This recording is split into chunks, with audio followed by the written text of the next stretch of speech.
I also left the mall afterward, displeased with how he'd treated me. I got home to face the shock of my life. My bags were outside the house. I banged on the door, hoping they would come out. But for the next 5 minutes, no one responded to me. I decided to wait outside, hoping they weren't home and would hear me out when they returned. Unfortunately, it turned out they were home. When my dad came out an hour later, he warned me to leave before he lost his temper. "You didn't even say what I did." "Oh, you want to know? We are tired of having a thief as a son. Did you think we were so foolish and you were easily getting away with stealing from us?" I was confused. I'd never stolen from them. I didn't like thieves, so I never stole from anyone. Why was I suddenly being labeled as a thief? But I didn't steal anything. "You stupid liar. Your brother caught you. 3 times my money went missing. He caught you and told us. He was kind enough to beg for you, promising that you would change with style. And today, the one person that has been saving you, you tried to steal his girlfriend. Dad, I swear to you, I've never stolen from you." As for Tess, we'd gone to the mall to find a gift for Jack's birthday. Believe me. But he didn't. My mom had come out and was so angry to see me. They'd forced me to leave and warned me to never show my face to them. "We're fine with having one son. We would rather die than allow a thief to retain the title of being our son."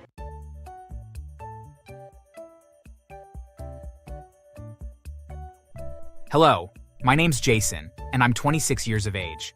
I'm currently working on starting my own fashion house. I already own 2 restaurants that have made it to the top 20 best restaurants in my country. It had always been my dream to own a fashion brand, and the thought of it almost materializing makes me giddy all the time. 10 years ago, I never would have imagined myself achieving this much. In fact, I never thought I'd be alive to see my 17th birthday. Every time I remember all that I went through, I feel super grateful for the gift of life and motivation to work even harder. 10 years ago, I left my parents' home. Rather, I got kicked out of their home by my own family members. I was the second of 2 children, and we grew up in a household that was neither rich nor poor. We ate thrice a day, attended a pretty good school, and had good clothes. Above all, we had our parents' love and affection. I was satisfied with that. My elder brother, Jack, was a cool guy. I used to see him as the coolest person ever. He was handsome, always got good grades, had a mysterious aura around him, and had a special way of speaking. I tried to speak like him in his deep and smooth voice, but I only got a sore throat the next morning. I also studied harder to top the class like him, but the highest I could reach was 3rd. At a point, I tried to see if I could be mysterious like I thought he was. I would smirk like him, hold eye contact for long, and walk with my hands in my pocket. Unfortunately, it didn't end well. My friends thought I was crazy and stopped speaking to me. Everyone also avoided me with the same thoughts. I was sad because my brother had friends and even others begging to be his friend when he behaved exactly like that. I had to stop after I realized I couldn't be like him. My parents particularly favored him. It was obvious when they would ask him what he wanted while we were shopping, but only pick what they wanted for me. They would serve him at the dining and leave me to serve myself. I wasn't complaining. I'd concluded that it was because he was older than I was. One time, my parents had left home to attend an event. I got home before my brother and went to the fridge to get food. I'd seen 2 bowls, but one had more food than the other. I felt it was mine, but a small voice told me it could be for Jack since he usually got more food portions. I took the one with the smaller food and kept the other for my brother. When he returned home and checked the food, he returned it to the fridge and went up to his room without a word. I couldn't understand what was going on with him. Perhaps he just didn't want to eat. I left him to himself and went to the living room.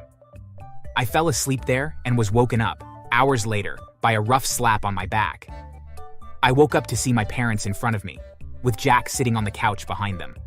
"Why did you eat your brother's food?" What? I didn't eat his food. I went on to explain how I'd found the bowls and took the one with the lesser food. I fell to the floor as my dad sent a stinging slap to my right cheek. "Jack wanted a little portion with 2 chicken drumsticks. You saw the drumsticks and got greedy, didn't you?" What? No. Shut up, you liar. How can you boldly tell lies when it's obvious you took it for the drumsticks? Now apologize to your brother. I felt so bad when I apologized to Jack. I hadn't intentionally done it. In fact, I'd kept one of the drumsticks to give to him. but forgot about it before falling asleep. I felt so bad that my parents hadn't believed me. As for Jack, after I apologized, he simply stood up and left without a word. He didn't speak a word to me until 6 months later. As the test went by, I tried to never get on his nerves. After high school, he wrote his college entrance exam and got in without any issues. I felt so proud of him. I also graduated high school 2 years later at 16. We'll send you to college too, but we need you to wait until your brother is in his final year, and that's next year. Can you do that for us? I loved and cared about my family. If my parents wanted me to wait, I was going to wait. However, I didn't want to waste away at home, so I got a job at a restaurant where I worked as a server. The pay was decent, and I was able to pass time without being idle. I also planned to save up enough for the whole year to support my parents when it was time for me to go to college. 3 months later, Jack walked in on a Saturday with a young girl. She seemed around my age, or a little older. She was stunning, and when Jack introduced her as his girlfriend, I thought they were the perfect match. The girl, Tess, began visiting regularly. I got to know that she was a year older than me, but she loved speaking to me. Oftentimes, she would stop by my workplace and engage in little conversations with me. I couldn't deny that she was a fun person. She always had things to talk about. One day, she asked me to go with her to the mall to get Jack a gift for his birthday. I was more than willing to go. After work, we set off to the mall together. While looking around for things, we conversed and joked, laughing and simply enjoying the comfort. All of a sudden, Jack showed up and called out to us. As he stormed toward us, I knew danger lurked. But before I could try to avoid it, his fist came in contact with my face. I fell to the floor in pain. "If you think you can take Tess from me, you're kidding, you asshole." I was shocked, confused, and embarrassed. I looked at Tess, but her expression mirrored mine. "We came here to get you a birthday gift. I would never be attracted to your girlfriend. I see her like an elder sister, Jack." He didn't say anything. He simply grabbed her arm roughly and pulled her away. I also left the mall afterward, displeased with how he treated me. I got home to face the shock of my life. My bags were outside the house. I banged on the door, hoping they would come out. But for the next 5 minutes, no one responded to me. I decided to wait outside, hoping they weren't home and would hear me out when they returned. Unfortunately, it turned out they were home. When my dad came out an hour later, he warned me to leave before he lost his temper. "You didn't even say what I did." "Oh, you want to know? We are tired of having a thief as a son. Did you think we were so foolish and you were easily getting away with stealing from us?" I was confused. I'd never stolen from them. I didn't like thieves, so I never stole from anyone. Why was I suddenly being labeled as a thief? But I didn't steal anything. "You stupid liar. Your brother caught you. 3 times my money went missing. He caught you and told us. He was kind enough to beg for you, promising that you would change with style. And today, the one person that has been saving you, you tried to steal his girlfriend. Dad, I swear to you, I've never stolen from you." As for Tess, we'd gone to the mall to find a gift for Jack's birthday. Believe me. But he didn't. My mom had come out and was so angry to see me. They'd forced me to leave and warned me to never show my face to them. "We're fine with having one son. We would rather die than allow a thief to retain the title of being our son." Before I knew it, my dad called the cops, and I was arrested for stealing and locked up. I ended up spending 2 days in jail before I was released. When I was released, I never dared to go back home. For years, those words my parents said rang in my head. I went back to my job and begged the owner for a place to sleep. Luckily, he was kind enough to let me sleep in his restaurant until I got a small apartment with my savings. I worked even harder. I got part-time jobs that added to my income. They weren't all a lot, but they could help me. 3 months after I left home, all of my bosses fired me on the same day, with the same excuse of being scared to work with a thief. I found out that my brother had gone to tell all of them that I was a thief. I was devastated and left jobless. For weeks, I roamed without a job. It was the most trying period of my life. Every day, I wished a car would kill me, or I would die in my sleep. But none happened. Fortunately, I got another job after a while. With that, I was able to help myself through a cheap college. After university, I got a better job and moved to a different country. I'd not heard from my family, but I didn't care. They'd abandoned me, and I was going to forget about them. I didn't hope to ever see them. I was deeply hurt that they believed my brother's words. I was even more hurt and angry over how my brother tarnished my image with his useless lies. However, years later, when I was 24, I got a call from an unsaved number. I just opened my second restaurant then, and thought it was one of those companies seeking partnership. When I answered it, I was shocked to hear my dad's voice and my mom's voice in the background. "What do you want?" "Money. How could you abandon us here? We've heard how rich you've become after stealing money from us and all your previous bosses. Are you not going to give your family back the money you stole, you stupid boy?" I blamed myself for stupidly expecting an apology from him. Give us money. You owe us for taking care of you and stealing from us. I was hurt again. I asked my dad to put the phone on speaker, and he did. I never stole anything. Not from you or from anyone. I have no idea why Jack spread that rumor about me, but it had cost me so much. I didn't try to steal Tess either. You didn't believe me, and you're shamelessly asking for money now. I feel hurt and betrayed by you all because you're the only family I have. They seemed to believe me as silence hung in the air. Jack is in jail. He murdered Tess after suspecting her of cheating and was on the run. During that time, he needed money, so he and a few friends went to rob a bank. Unfortunately, he was shot in the leg and arrested by the cops. We also know you didn't steal. He confessed to us last week, but we couldn't just call you to ask for money. We're starving, Jason. We urge you to forgive us. You see, we spent a lot on Jack with the hope that he would become rich, but we spoiled him in the process. I can't imagine he would commit such an act and even flee. Now he was caught robbing a bank, and he has destroyed the family name. We borrowed money to make sure he was comfortable, and now we are in debt. The loan sharks are after us. Remember, we're your parents, and we took care of you. Consider it as paying us back for looking after you, son. We'll never call you for anything else if you can give us enough. I was angry, irritated. I recalled the day I was chased out, and the words my dad had said to me. I needed him to remember too, so I twisted the words a little. I owe you nothing for birthing and raising me. It's your responsibility as parents to raise the child you brought to life. And I'm fine with having no family. I've lived like that all these years. I would rather die than allow beggars and evil people to retain the titles of being my parents. This is the last time you'll be speaking to me. Deal with your lives yourself. Once I ended the call, I blocked their lines so they'd never be able to reach out to me. I knew they'd gotten it from my business pages online. They tried more with strange numbers. But after I blocked them all, they stopped. A few months later, I heard the loan sharks came to our house, beat up my dad, burned part of our house, and took all the money left in my parents' bank accounts. As of now, I hear my parents are sleeping in the partially burned house because they have no money to repair the damages.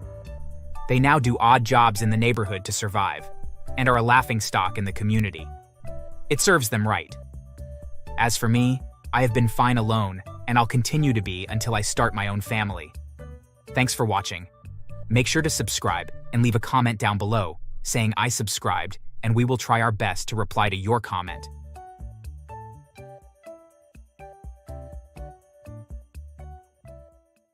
However, I thought about it. Violet and my parents have always been bad to me. I truly needed to let them get a taste of their own medicine. Just as I tried to leave the house, I found the cops at the door. They were looking for Violet. Without thinking, I took them to my aunt's place where my parents and Violet were found.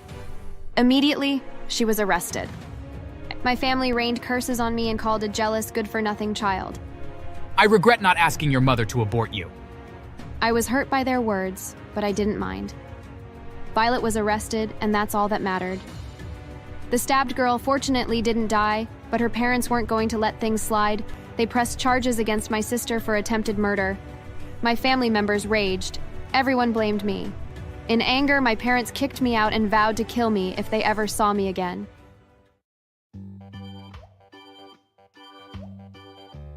Hi there. I'm Samantha Gary, aged 24, and preparing for my marriage to Henry, a man I've been with for over 6 years. We met during the time I was struggling, after getting kicked out by my family. You're wondering the reason I was kicked out, aren't you? Even more, at such a young age of 18. Well, I was born 2 years after my elder sister, Violet. You could say we were very different from each other. While Violet took our mom's ethereal beauty, I took my father's average looks. That kind of gave my sister an upper hand, as everyone preferred her to me. Our mom saw her as her mini self, so she mostly tried to make them look the same. Whenever we were attending a party, she would dress Violet in the same dress as her. They would wear the same pair of shoes and even bags, while I just wore regular clothes.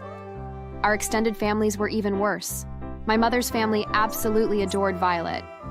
According to my grandparents, she reminded them of when my mother was a little child. Of course, they treated her differently from how I was treated. You would think, because I looked like my dad, he and his family members would treat me specially, the same way my mom and her family did to Violet. But that didn't happen. My dad was equally as obsessed with Violet as my mother. Whenever he shopped for us, he would often get her more colorful and feminine dresses, while he bought me whatever. His family was no different. Just because I looked like my father didn't make me any less girly, but it seemed as though they were ignoring that. While they taught Violet how to knit and all, they'd ask me to go play with my male cousins. Because of how frequently they got me blue and black things, I began to hate those colors. I was tired of seeing them. I loved pink too, just like Violet. I loved to have my hair packed in a ponytail with pink or other colorful hair ties. I didn't like how my mom always made them cut my hair to chin length, while Violet's grew past her shoulders. We soon began our college education. Since Violet was only 2 years older and didn't start going to school early, she was higher than me by just a class. When we got into high school, Violet became an entirely different person. At school, she was wild. She was growing to be even more beautiful, and it was getting into her head. She was considered the most pretty girl in the school. Everyone wanted to be friends with her, disregarding the fact that she already chose her own squad. Surprisingly, the school authorities also seemed to favor my sister over others. Her uniform fitted her the most. Every time I looked at her in the miniskirt and shirt that looked like it had been specially sewn for her, I wondered if they'd intentionally given me the ugly uniform I had. My skirt went past my knees and my shirt was so big and ugly. My family had mocked me the day we were both given our uniforms. However, despite how ugly they'd said I looked, I found students wanting to be friends with me. They'd often come to me and ask to be friends, but I always refused and told them I needed no friends. However, truthfully, I did. I craved to have friends like my sister did. But I felt they all came to me because they knew we were sisters. Perhaps they were just looking for an easier way to get closer to her. I didn't want to be used as a path and be abandoned later on when they'd gotten to their final destination, so I refused. One thing I knew I was better than my sister at was academics. I was way smarter than her. She was the perfect definition of beauty without brains, as she was always struggling to be in the top 10, while I barely came second. I was always topping the class, but my parents didn't seem to care about that. Whether my sister was intelligent enough, all they cared about was making her look beautiful and get people's attention. In our second year in high school, the school decided to have a party. I was 15 then, and Violet was 17. Luckily, I was among those allowed to attend, since it was a party for those over 14 years of age. Violet refused my parents' shopping for what she would wear and asked that she be given the money instead. Without arguing, they gave her enough money to shop. Seeing that, I also told them I wanted to shop for myself, but they refused. Don't compare yourself to your sister who's more mature and fashion-inclined than you. If you're insisting to shop for yourself, then we're going to give you only half of what we gave your sister. I wasn't pleased, but I also didn't want to wear any blue ugly dress they planned to buy for me. So I agreed to receive only half. I believed I'd find a way to make it worth it. They gave it to me, and I went to a boutique I'd been wishing to shop at. When I got in, I met a beautiful lady at the front desk and greeted her politely. She asked what I need, and I was quiet for a moment. I needed to buy beautiful clothes to look pretty too, but I didn't know how to explain it to her. So I decided to tell her everything my parents have been doing to my sister and I. I was only given this amount, but I hope it's enough to get me clothes that would make me look pretty. Oh, lovely. I was once a victim of favoritism too. I'm glad to be in this position. Come with me. They're all going to be mesmerized when they see you. She took me to a beautiful section of the boutique and had me try on different beautiful and glittering dresses. Eventually, I settled for a pink ball gown that had sparkling stones attached to it. I looked just like a princess in it. She also got me matching silver shoes and a small pink bag. I was elated, but also scared. They're beautiful. but I don't think my money would be enough to pay for it. Oh no, darling. That money is going to be used to buy the ugly dress your parents expect you to buy. She gave me an ugly-looking black and blue dress and packaged it in a bag.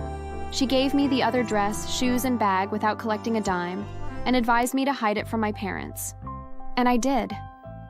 I returned home when neither of them was around and hid the dress in a place where I knew they'd never check.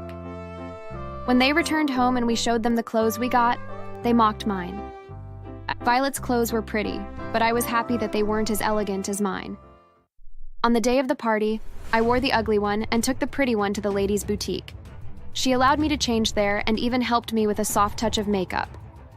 At the party, everyone's attention was on me. I could see Violet's anger when everyone ignored her and praised me for being so beautiful. After the party, we headed home and my parents were shocked. In anger, my mom took the clothes and shredded it to pieces, yelling and cussing at me for trying to compete with her daughter. I felt bad, but I let it slide and simply went to my room to sleep it away. The next day at school, more people asked to be friends with me, but I refused all. I didn't want that much attention. Years flew by and I clocked 18. We were done with high school. Violet was in college already while I was preparing for my entrance exams. One day, Violet returned home looking disoriented and scared. Her whole body was trembling and she had bloodstains on her hands and clothes. My parents, concerned and scared, asked to know what happened after managing to keep her calm. It was then that she revealed the shocking news. While having a fight with a girl because she insinuated Violet wasn't beautiful, she'd accidentally stabbed her in the stomach with a pen. She absconded, leaving the girl bleeding, and didn't know if the girl was dead. My parents were shocked and thrown into a state of panic. They paced about, wondering what to do. You have to hide. I'll take you to Jessica's house and explain this to her. Until we figure this out, you mustn't leave there. I was shocked. How could I treat a serious case like that so delicately and not even tell Violet that she was wrong? Are you not going to tell her she's wrong? They eyed me maliciously and dared me to say a word about it to anyone. Together, they left the house with Violet, and straight to my father's sister, Jessica, who seemed to cherish Violet even more than my parents. I headed to the boutique lady. Over the years, we'd become close, and I confided in her a lot. I told her about what happened. Go to the police and tell them. This is your only chance to get revenge and teach those parents of yours a lesson. I did oppose and returned home. However, I thought about it. Violet and my parents have always been bad to me. I truly needed to let them get a taste of their own medicine. Just as I tried to leave the house, I found the cops at the door. They were looking for Violet. Without thinking, I took them to my aunt's place where my parents and Violet were found. Immediately, she was arrested. My family rained curses on me and called a jealous, good-for-nothing child. I regret not asking your mother to abort you. I was hurt by their words, but I didn't mind. Violet was arrested, and that's all that mattered. The stabbed girl fortunately didn't die, but her parents weren't going to let things slide. They pressed charges against my sister for attempted murder. My family members raged. Everyone blamed me. In anger, my parents kicked me out and vowed to kill me if they ever saw me again. I went to the boutique lady and she gladly took me in. I got to hear that my parents and aunt were also arrested for trying to hide a criminal.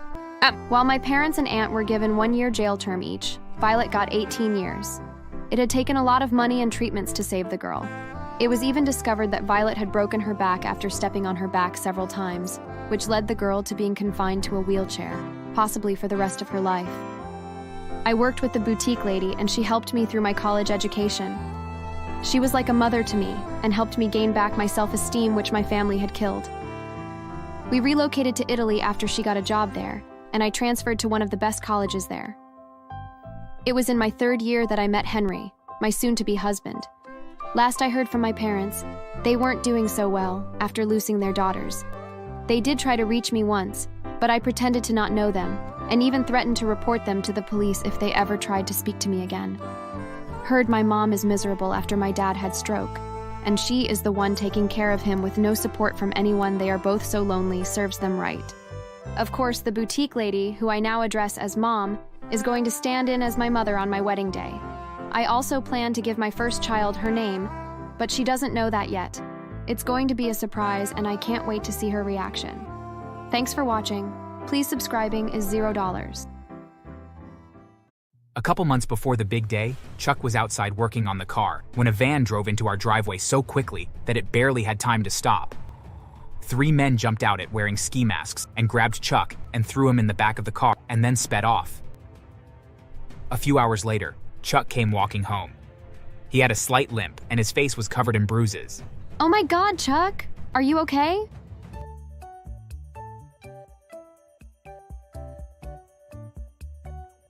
Hi there, my name is Jason, so I have a story to tell you, and I hope that you take it as a cautionary one.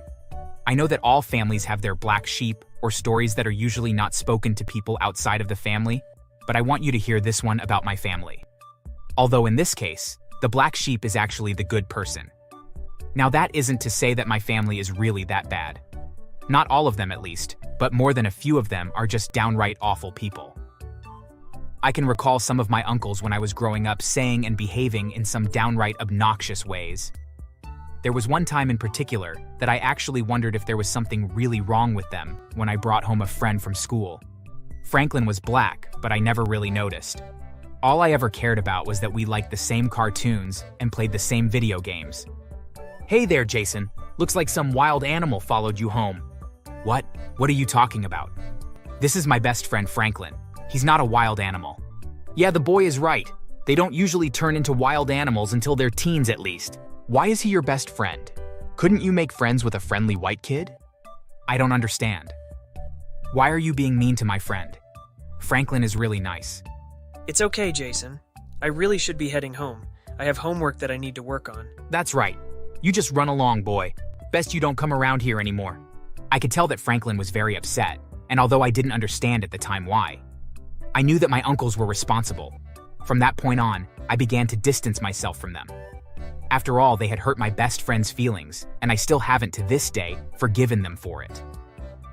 When I grew up, I began to understand that they had behaved that way because they were just racist jerks. At any rate, after that day, I always made a point of going over to Franklin's house instead of inviting him over to mine. His father, Chuck, always made me feel welcome, and I really did enjoy going over. And honestly, I rather enjoyed spending time with him.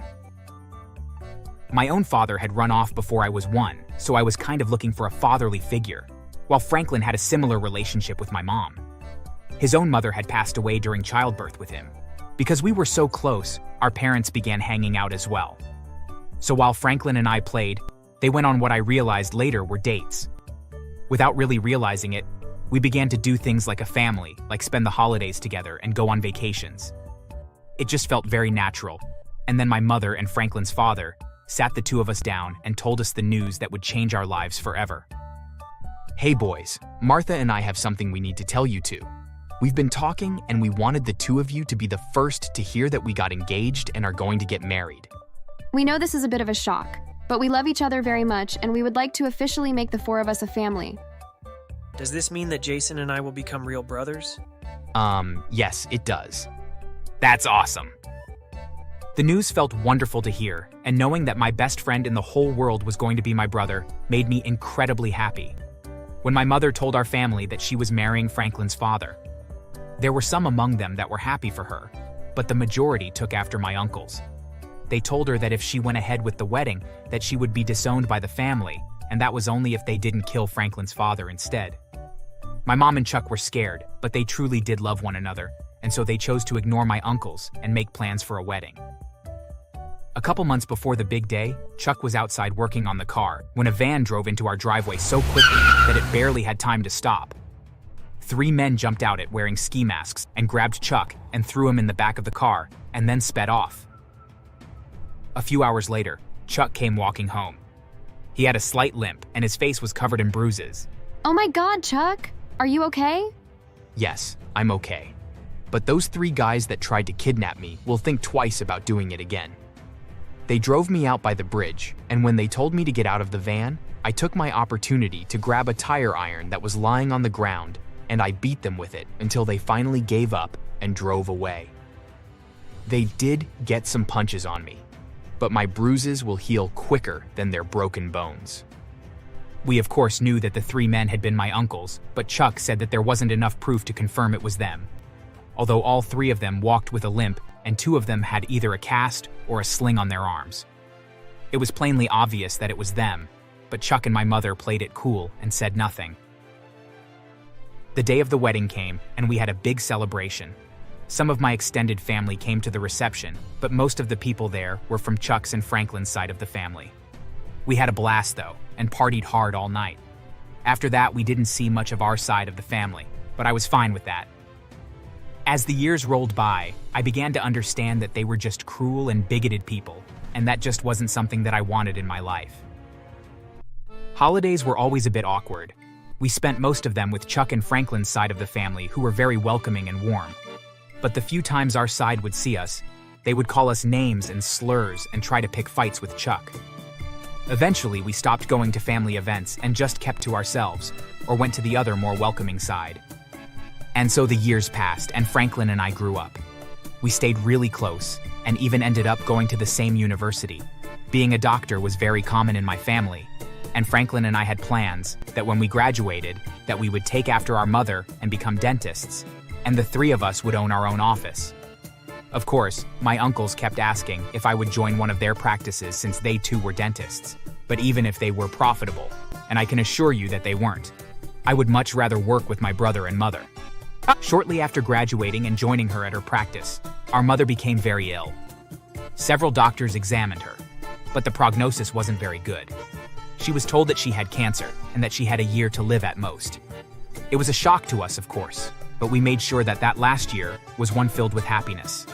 In the end, though, she passed away. It was very hard on the 3 of us to plan out her funeral, but managed. The day of the funeral dragged on, and at the wake, my uncles cornered me while I was alone. "Hey there, Jason. We're sorry to hear about your mother. With her gone, though, we wanted to talk to you about something. We need your help. Our practices are struggling, and we need money to breathe life back into them. Do we really need to talk about this right now? And why are you even talking to me about this?" "Well, with your mother gone, we need you to realize that Chuck only ever married your mom for her money, and that his kind are nothing but gold diggers. You need to open your eyes and realize that family should come first, and that we deserve your help." "Exactly. We need you to sell your mom's practice and give us the money so that our own practices can thrive again. Just think about it, but don't take too long." I was completely baffled by their actions. I had always known them to be selfish pricks, but I really didn't understand just how horrible they could be. They weren't even remotely upset by the passing of my mother. Angrily, I went and told Franklin what my uncles had said to me, and he told me to speak with my uncles again, but to record the conversation. I knew exactly where he was going with the idea, and I did just that. I went over to my uncles, and using my phone to record our conversation, I got them to better explain their plan. Every time they said a hateful slur about Chuck and Franklin, I bit my tongue to stop myself from saying anything. After they had reiterated their bigoted and hateful plan, I told them that I would need a few days to think it over, and then went and shared the recording with Franklin. That night, we posted the recording to every social media site we could think of, and then just sat back and watched the people on the internet do their thing. Within hours, people were leaving negative reviews for their practices and proclaiming that the owners were racist and had to be boycotted. It was magical. Within 2 months, all 3 of them were on the verge of going bankrupt, as no one was using their services anymore. In a fit of rage, the 3 of them came over to Chuck's house while Franklin and I were visiting him. They demanded that we meet them outside as they wanted to fight us so they could teach us a lesson. And so all 3 of us went outside and told them to get off the property, which they refused to do. Finally, we threatened to call the police and have them charged with trespassing. When they heard that, they blew a gasket and they attacked us. It really wasn't much of a fight though, as all 3 of them were much older than Chuck and in much worse shape than us.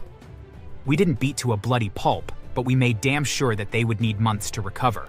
It wasn't the right thing to do, but it felt good. After that, they left us alone completely, and honestly, I was glad for it. We knew that we would be in the clear just in case they went to the police, since Chuck had a doorbell camera and it showed that my uncles were the instigators. The recording online went viral, and the 3 of them were forced to close their practices and declare bankruptcy. With their jobs and source of money gone, all 3 were divorced by their wives and ended up living together in a small 1-bedroom apartment. Even though I never spoke to them ever again, I heard from people that the 3 were very miserable and were constantly fighting. I can only imagine that they blamed us for the predicament that they found themselves in. Meanwhile, Franklin and I took over our mother's practice and are thriving. Without the competition that our uncles posed, we were able to massively grow our client list.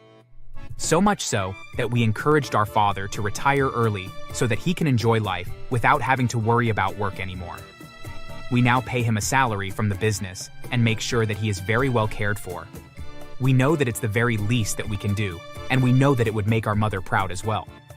Thanks for watching. Make sure to subscribe and leave a comment down below saying I subscribed, and we will try our best to reply to your comment.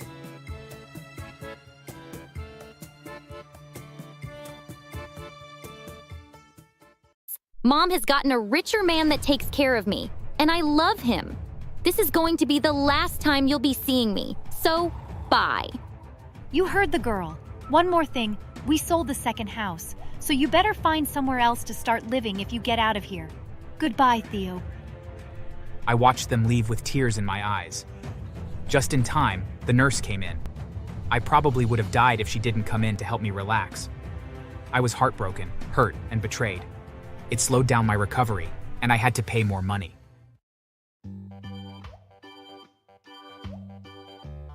Hello there. My name's Theo, and I'm 55 years old. I'm currently living in Atlanta, happy with my new wife and stepson who assists in managing my company. 3 years ago, I got a divorce from my first wife. About 20 years ago, I met my first wife, Sasha. She was a lovely and very beautiful woman. Honestly, before anything, I fell in love with how beautiful she was. I'd first seen her at the hospital where she worked as a nurse, and she seemed so humble and friendly. After getting my treatment for a small fever, I left. But when I got home, I couldn't get her off my head. A week later, I found myself going back to the hospital. I was asked if I had an appointment, but I replied that I needed to have a conversation with a nurse. Luckily, they directed me to her office after I gave her description. She was quite surprised when I walked in. I was confident enough to tell her what she was making me feel. Although she seemed surprised at first, she gave me her number and accepted texts and calls. I left the hospital happily. The more we got to know each other, the more we knew how much we matched. I fell even more in love with her.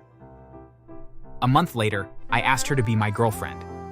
The feelings were mutual, so she agreed, and our journey began. By then, I already had my own company, so I was wealthy enough. I also had 2 houses of my own. Since I wasn't so young anymore, financially comfortable and sure about my feelings, I was ready to get married. I talked about it with Sasha. I was filled with happiness afterward, knowing she was ready too. The next month, I proposed to her, and she agreed. Life was going smoothly with us. However, after our marriage, Sasha told me she wanted to quit her job. You're wealthy, honey. I feel ashamed to be working for peanuts when I have a wealthy husband. I'm going to quit my job. It didn't quite make sense, but I agreed with her. I'd made up my mind to give her anything that would make her happy. Also, I was rich enough to sustain us. She quit her job, and I placed her on a monthly salary of $30,000, aside her allowance. Our marriage was going smoothly. Although Sasha was always requesting things, I never failed to provide them for her. Soon she got pregnant. I was the happiest man on earth. I danced so much, spun her around happily, and got her a car as a welcome gift the next day. However, her response was unexpected. Why did you get me this? You should have gotten me the latest one, Theo. How can I drive this? This was made last year, honey. The year has only just began, and the latest one isn't even in Atlanta yet. You should have found it for me. I'm carrying your child, Theo. Your child. I didn't know what to do. I had to beg her with more money before she finally forgave me and took the car. Throughout her pregnancy, she was requesting even more, and I tried my best to give all to her, as even a delay brought fights between us. I thought it was simply her pregnancy hormones. However, after the birth of our daughter, Ivy, Sasha continued, I worked even harder, as I couldn't afford to have her regular requests affecting my company.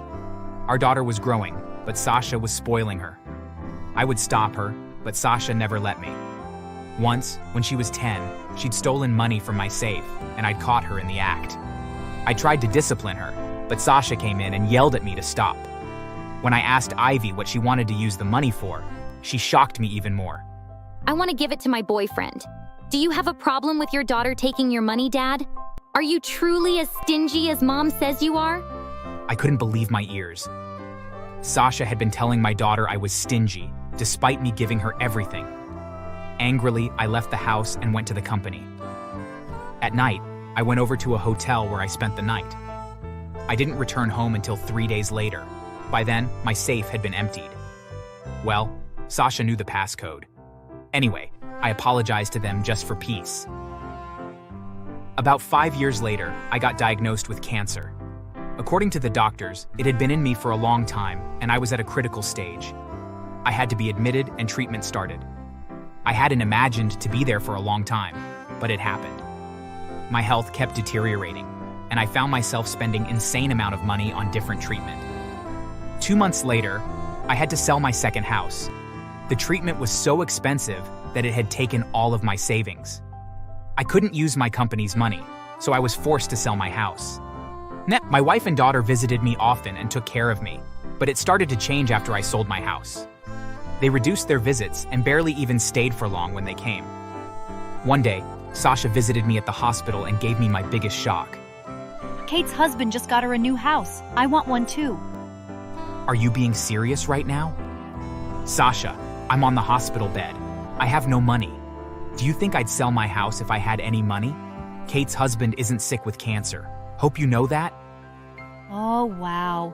Well, I didn't bring cancer on you. Honestly, Theo, you're beginning to fail as a husband and father. You can barely provide for us anymore. I don't think I can last with you anymore. Before I could speak, she grabbed her bag and stormed out. I couldn't understand what she meant. Anyway, after then, she didn't visit until 3 weeks later. During those weeks when she was away, a nurse took good care of me. I couldn't be more grateful to her. When Sasha finally returned, she came with Ivy. I was elated. My anger melted off when I saw them. However, my heart was shattered with what I was told. Mom has gotten a richer man that takes care of me, and I love him.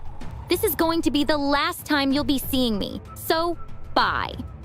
You heard the girl. One more thing, we sold the second house, so you better find somewhere else to start living if you get out of here. Goodbye, Theo. I watched them leave with tears in my eyes. Just in time, the nurse came in. I probably would have died if she didn't come in to help me relax. I was heartbroken, hurt, and betrayed. It slowed down my recovery, and I had to pay more money. However, fortunately, and through the constant reassurance and help from the nurse, I was able to recover. I spent 6 months in the hospital before I finally got discharged. I had no house anymore, and my company was failing.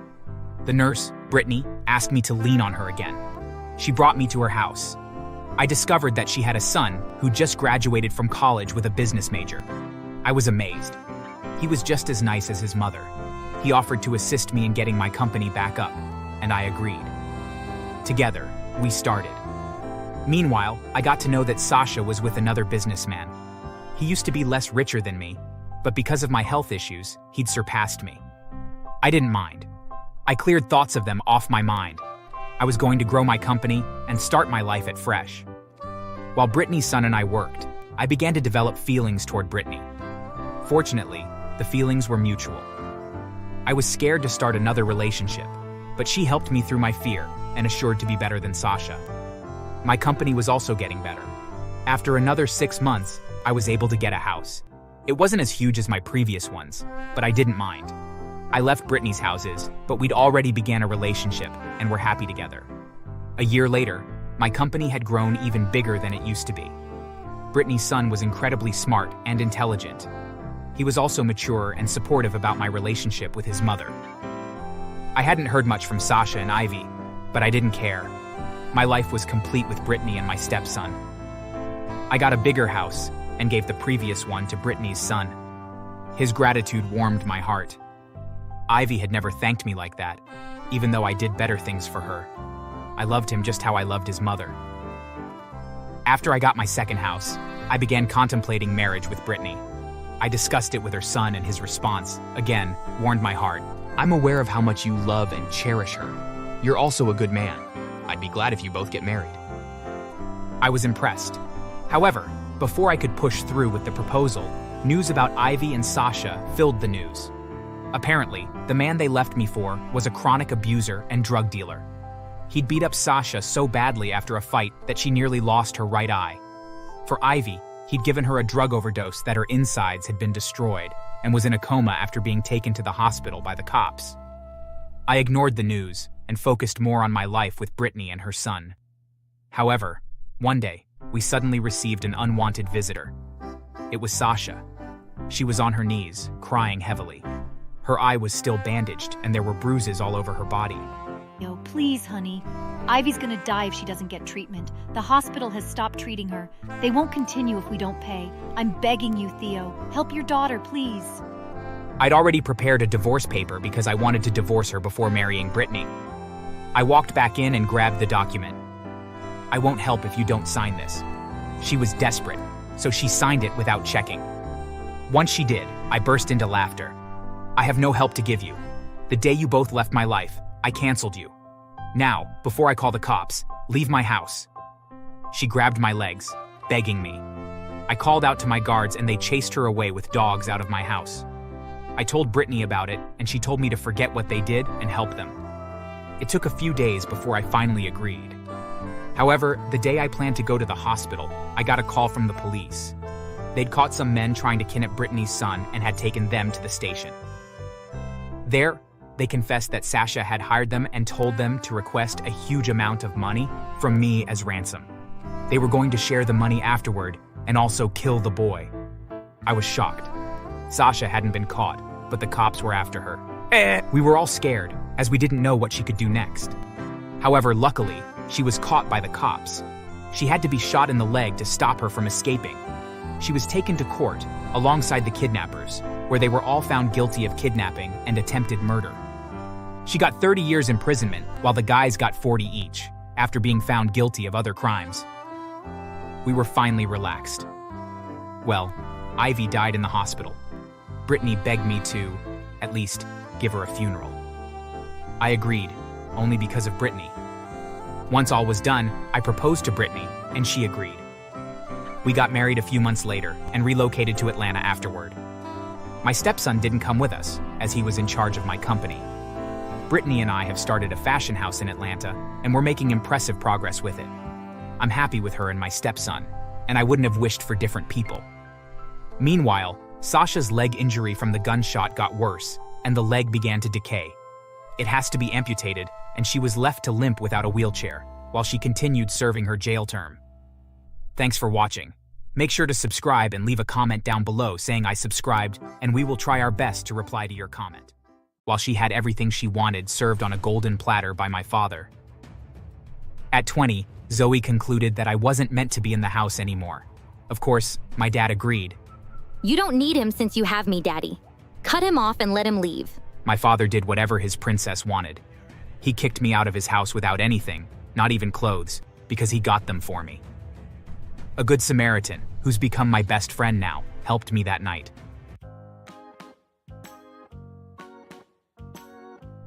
Hi there, I'm Owen, and I'm currently 25 years old. I work as a nurse, and I'm, well, an orphan. My mom died when I was only 19 years old, and life was very unfair to me for 2 whole years after her death. Although, before her death, it also was. My father was alive then, but he didn't like me, simply because I was a boy. He had this unhealthy obsession with female children, and only cared about my sister. Well, adopted sister. My father had been so sure and hopeful that I'd turn out to be a girl, but my mom wanted a boy. Because he was so sure that the universe was on his side and I'd be a girl, he suggested for them to not check my gender until I was born. They both agreed on it and remained in the dark about my gender. My dad bought so many female clothings while my mom got unisex. She wasn't hooked on me being a boy, even though she wanted me to. When I turned out to be a boy, my dad wasn't happy. He showed that he wasn't, expressing frustration that the universe hadn't been on his side. For years, my dad held grudges against me for something I had no hand in. He didn't like me anywhere close to him and would yell at me for the slightest mistake. As I grew older, he began to trouble my mom too. He still wanted a female child, and they'd been trying for one, but my mom didn't get pregnant. He blamed her for it. The first time I ever got to bond with my dad was once when his company hit the highest sales. He'd been so excited that he'd asked my mom and I to dress up. "We're going to have fun at the park." I was filled with happiness. My friends always talked about how they went for picnics and dates with their parents, but all I did was sit quietly and listen to them with envy. Finally, I would be able to give my own story. I couldn't stop smiling that day. I dressed quickly and went downstairs to meet him. I was 11 then. I sat beside him with a smile, and he turned to me, but looked away after. He didn't smile back, but his acknowledgement meant a lot to me. When my mom was done, we all left for the park. It was going smoothly, my parents walking hand in hand and me beside them. Well, until my father began comparing us to other families. "Wow, those people have 3 girls? How lucky can they be? Unlike our family. Owen, you'd have been better if you were a girl. Unfortunately, you're just a boy." My mom was quiet and ignored him. I also did the same.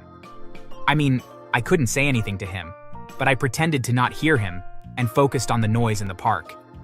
He continued until he suddenly stopped a family. "All your children are females? Wow, you're the luckiest. Well, you have a good-looking young man there." Him? I didn't want him. If I'd known that he'd be a boy, I wouldn't have let my wife have it. Now you're gonna hold it right there. Why do you always look down on Owen? You brought him here to have fun, but all you've done is continuously remind him of how you hate that he came out as a boy. Why are you blaming the child as if you weren't the one who produced him? I'd never seen my mother so angry. Her voice was high, so I was afraid that people might hear them. Most of all, I was scared of having any of my friends there.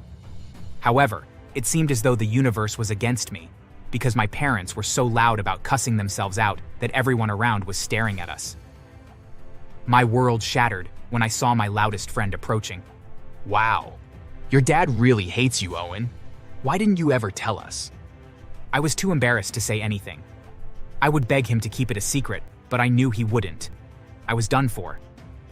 My mom grabbed my hand and pulled me away. When we returned home, my dad was nowhere to be found. The next day, I arrived at school to meet the expected. The whole school was talking about how my dad hated me. I couldn't concentrate. When I got home, I locked myself in my room and cried so much. Anyway, time passed, my dad not changing, and my mom not having a female child. After my 19th birthday, my dad brought up adoption. He still badly wanted a daughter, so he thought he could adopt one, but my mom wasn't having it. She vehemently refused, standing in her words that I was enough for them. But my dad thought otherwise. One day, they had a very big fight that landed my mom in a hospital. She was hypertensive, and getting all worked up and agitated had caused her to pass out. Her death was so quick and unexpected. I saw my whole life get destroyed when the doctor announced at the hospital that they couldn't help her. It was a traumatizing moment for me, and I grieved for a long time. And I thought my dad would respect my mom and forget about the adoption. However, 2 weeks after she got buried, he brought home a girl whom I was obviously older than. He introduced her as his daughter and urged me to get along with her. Believe me, I tried. I tried so much, but it seemed impossible. Zoe, my adopted sister, was all shades of evil. On the first day, she'd noticed the tension between myself and my dad and had easily caught on what was going on. She tortured me without pity and was having so much fun doing it. One day, with 3 of us in the living room, I brought a case up to my father. I needed to pay my tuition fees since I'd just gotten into my 2nd year in college, but my dad refused, claiming he didn't have any money to give me. Right after he barked at me for not having money, Zoe requested money for a change of wigs and shoes. It was twice more than the one I required. "I'll send it to you before night falls, my princess." I felt heartbroken. I stood up and tried to leave, but Zoe stopped me. You only leave when I ask you to.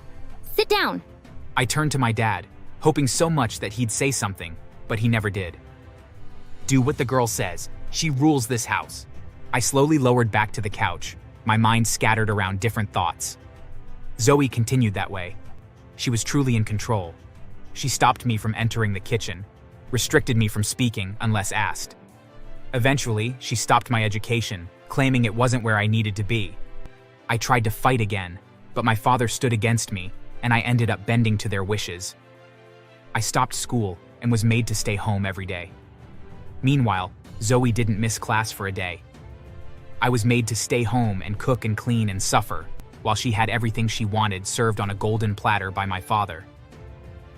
At 20, Zoe concluded that I wasn't meant to be in the house anymore. Of course, my dad agreed. You don't need him since you have me, Daddy. Cut him off and let him leave. My father did whatever his princess wanted. He kicked me out of his house without anything, not even clothes, because he got them for me. A good Samaritan, who's become my best friend now, helped me that night. He lent me his clothes and even allowed me stay in his house. He helped me get a job as a nurse after I got my nursing certificate a few years of moving in with him, and after 4 months of working, I got a small apartment. I hated Zoe and my father, so I never thought about them. One day, 3 years later, I ran into Zoe at my workplace. I pretended to have forgotten everything while she spoke to me. I got to know that my father had suffered from leukemia. They spent so much trying to cure him, all to no avail. They sold properties and took him to different hospitals, but no treatment seemed to work. Eventually, he died. The few properties he left behind got confiscated by the banks which he'd taken loans from without his beloved princess's knowledge. Anyway, she was broke, homeless, and desperately needed a job. I beamed within me. My father had received his punishment by suffering so much before dying, and the universe had brought Zoe for her share. I assured her that she was going to get the nursing job at our hospital, and she believed me. The people who'd be doing the interview were all my closest friends, and I'd opened up about what Zoe and my father had done. I asked them to give Zoe a huge humiliation while I prepared the final one. Of course, they agreed. I snuck into the office where everyone had kept their bags. The owner of the office was our boss, and he was very careless. I was sure I'd find something valuable lying around, and I did.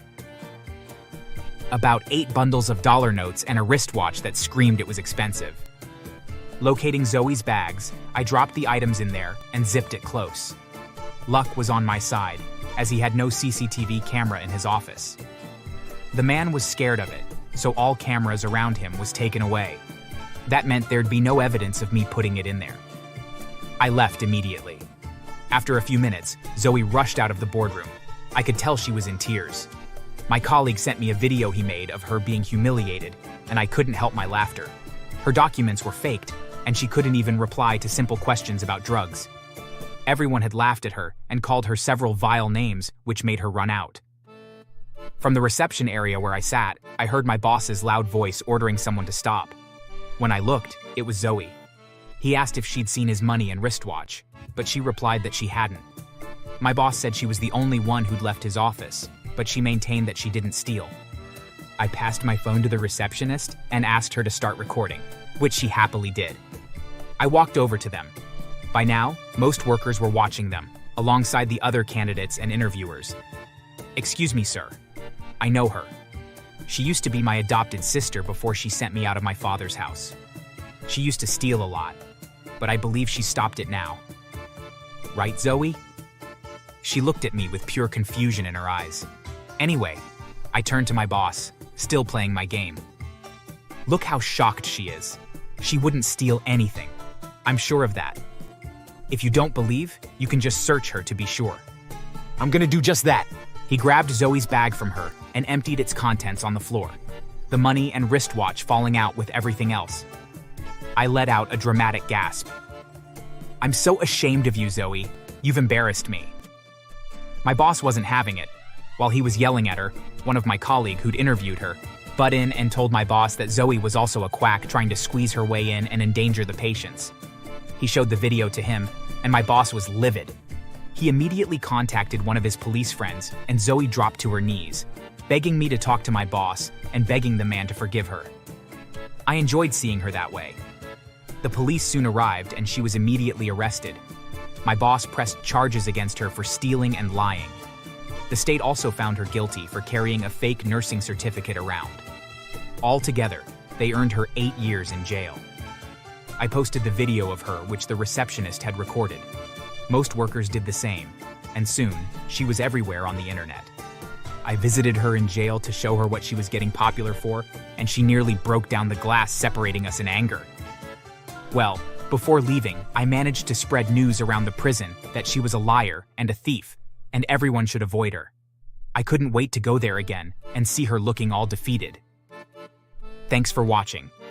Make sure to subscribe and leave a comment down below saying I subscribed, and we will try our best to reply to your comment.